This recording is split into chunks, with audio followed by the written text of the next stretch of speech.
Welcome to Dan's On Fandoms. I'm Dan. The Mandalorian Season 2 has come to an end in absolutely spectacular fashion. My emotions are still reeling from watching that episode. As the credits for the episode began, I sat on my couch, overwhelmed with emotion, shedding tears of utter joy over what I just watched, and even sadness for my boy Din. We'll dive in depth into the episode momentarily, but I want to first express how happy I am with the story we've been given this season, and how appreciative and impressed I am by every single individual that is involved with creating The Mandalorian and this season. The storytelling, the characters, and nearly everything we got in Season 2 was so freaking dope and superb, and all that joy and happiness, coupled with the ending of Chapter 16, boiled over into me crying like a baby. I just couldn't help it. Guys, I freaking love Star Wars. But enough about me gushing over Star Wars and The Mandalorian. Let's dive into Chapter 16, titled The Rescue, and discuss my top 7 baller moments, starting with our number 7 baller moment, Dr. Pershing is captured.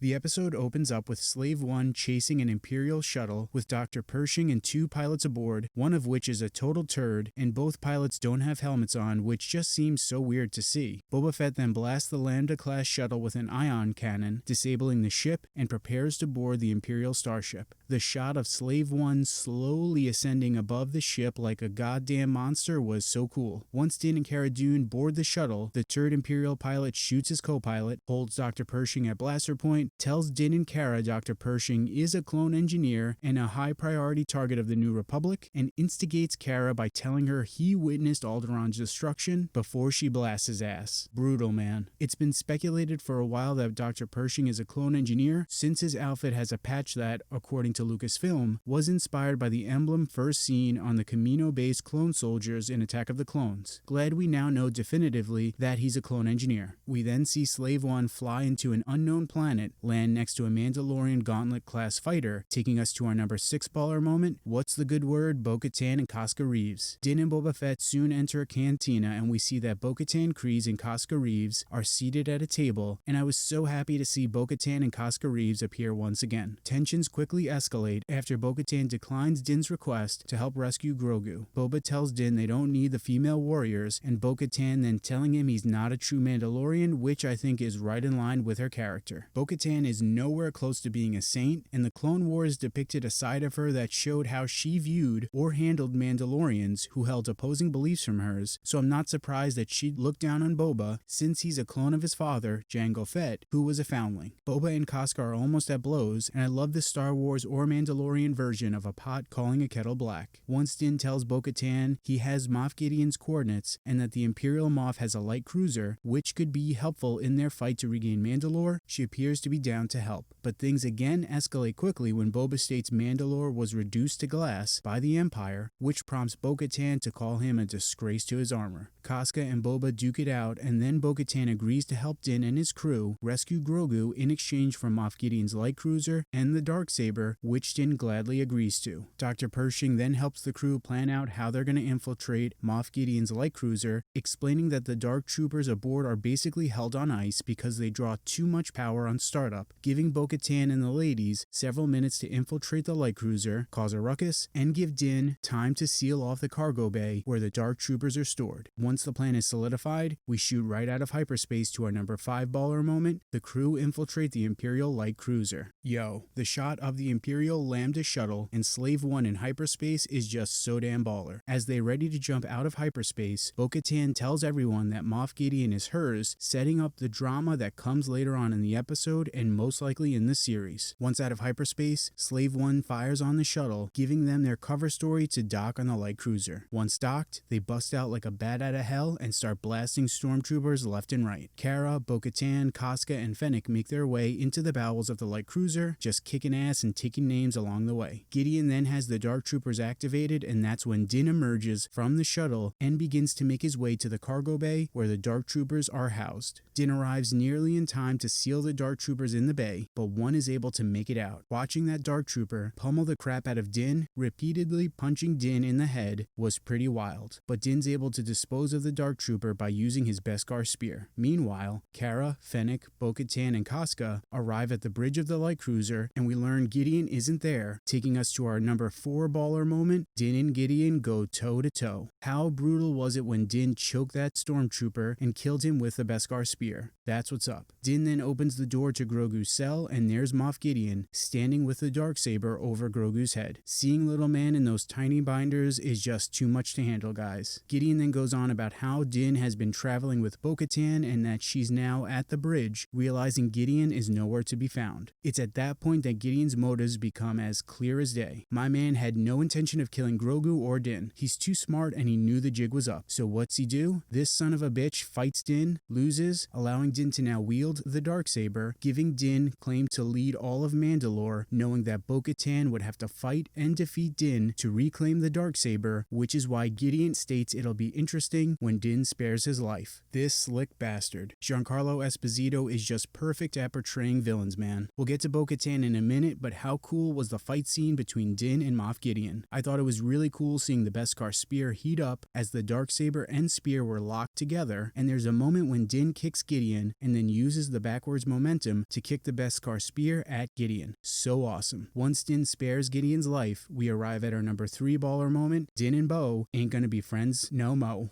As mentioned earlier, Gideon is slick. He knew that the moment Din was to defeat him and retrieve the darksaber, it was his by right, and Bo-Katan could only reclaim it if she defeated Din. Immediately following Din sparing Gideon's life, we cut to Bo-Katan, standing at the helm of a starship we all associate with the bad guys, hands clasped behind her back just like an Imperial officer, before she turns and sees Din bringing in a captured Moff Gideon. Visually, this is setting up the strife that will form between Bo-Katan and Din, and I just love how Favreau and company set this up. Bo-Katan fought side by side with Din, but now it appears they'll be enemies moving forward. The nuance of the characters we've gotten in this series is spectacular, and even when Din simply offers the darksaber to her, she can't accept it, because look at what happened last time she casually accepted the darksaber from someone. In season 4 of Rebels, Bo-Katan was given the darksaber by Sabine Wren in an attempt to unify Mandalore and defeat the Imperial occupation of the planet. Look how well that went. As Boba Fett mentioned earlier, the Empire decimated Mandalore, so Bo-Katan knows she's got to do things differently this time around. This means that she and Din are now enemies, which, wow. I did not expect season 2 to end with Bo-Katan and Din being enemies, whether they want to be or not. We know Bo-Katan has a ruthless side to her, and I think we'll be seeing that in season 3, and she may very well become the series' new villain. The face Bo-Katan made when Din walked in with the darksaber ignited tells you all you need to know about how she feels. She knows the situation just got extremely muddy. Gideon, you bastard. Before anything can escalate between Din and Bo, the platoon of dark troopers fly back to the light cruiser from space and begin battering the blast doors, bringing us to our number 2 baller moment, Luke freaking Skywalker. The moment I saw that X-Wing appear, I gasped and knew immediately who it was. Luke Skywalker, are you kidding me? I was utterly floored and was completely mesmerized once we saw a hooded Luke brandishing his infamous lightsaber hilt and that belt of his, cutting down the dark troopers like it ain't no thing. The moment where we finally saw his green blade, my mouth was agape, hands on my head in disbelief and bewilderment. The music that plays during this scene gave me chills. There's a moment where we see Luke block a blaster bolt at his back, just like Anakin did in Revenge of the Sith, which is just so great, and him destroying the dark troopers in the hallway felt very reminiscent of Vader jacking rebels up in Rogue One, like father, like son. Him crushing the one dark trooper with a force was really cool. Once in the bridge, Luke reveals his face, and I was kinda surprised we got the CGI version of a young Luke and not an actor, but I ain't complaining. It was Luke who answered Grogu's force call from Tython, and by God, how wrong I was when I said I hoped it wouldn't be him. Everything about Luke's arrival in this scene was done so well and was just perfect. Luke training Grogu makes a ton of sense. Luke understands the importance of relationships and also teetered ever so slightly towards the dark side, which are two things that Grogu has dealt with. He has a very very strong bond to Din, and we've seen him sway towards the dark side at times, so I think Luke can help guide Grogu down a path that will lead him towards the light side. Once Luke revealed his face, the emotions in me started swirling like crazy, and I did my best to fight them back, but once we arrived at our number 1 baller moment of the episode, the waterworks started flowing. That moment is, of course, when Din reveals his face to Grogu. Initially, Grogu doesn't want to go with Luke, but Luke explains that Grogu wants Din's permission, and that the Jedi Knight will give his life to train Grogu and help him master his abilities. It's then that Din tells Grogu to go with Luke, and Grogu reaches up at Din's helmet, causing Din to remove it and reveal his face to the youngling. I've watched the episode multiple times at this point, and man, I can't help but choke up each time I've watched this moment. Din and Grogu genuinely love each other like father and son, and seeing how hard it is for these two to part ways is heartbreaking. And it even looks like Din's eyes are watering, which doesn't help me at all keep my emotions in check. Watching Grogu examine Din's face for the first time and stroke his chin just brings all the damn feels. And as Grogu clutches Din's leg, R2-D2 appears, and each time I'm just completely overjoyed and overwhelmed with emotion. It's then that Grogu reaches out to Luke, who lifts the young one up, and Luke, Grogu, and R2 head out, concluding the episode. Oh wait, as if that episode wasn't enough, we get a post-credit scene taking us back to Jabba's palace, now held by an overweight Bib Fortuna. Fennec then arrives, murks all of Bib Fortuna's guards, and Boba Fett arrives, murks Bib Fortuna, and sits at the throne, while Fennec sits on the arm of the throne while swigging spatchka. Oh my god, guys. The Book of Fett, a new series, is going to premiere December 2021. Hell yeah. We'll be talking more about this new Boba Fett series for sure, but for now, let me just say that Chapter 16 was amazing. It had a somewhat series finale feel to it, but if we were to compare this series to a book, Chapter 16 just concluded Part 1, and Season 3 will begin Part 2. Din and Bogatan will undoubtedly be adversaries next season, and I imagine we'll be seeing Grogu training with Luke, but who knows. The series is called The Mandalorian after all, but there's no chance this is the last we've seen of Grogu or The Mandalorian. The series and that youngling are just too beloved, and I'm so excited to see where the story will go from here. The series and this season have been utterly fantastic, and I'm flying high right now after watching Chapter 16. This opens up the door for so much to happen, not just in this series, but in other Star Wars content, and I'd be lying if I said that I wasn't extremely excited by the thought of that. But what do you guys think? What's your thoughts on Chapter 16? And what did you think of Luke appearing and taking Grogu with him? Let us know down in the comments. If you like this video, please help out the channel by hitting that like button, making sure you subscribe, and as always, stay nerdy.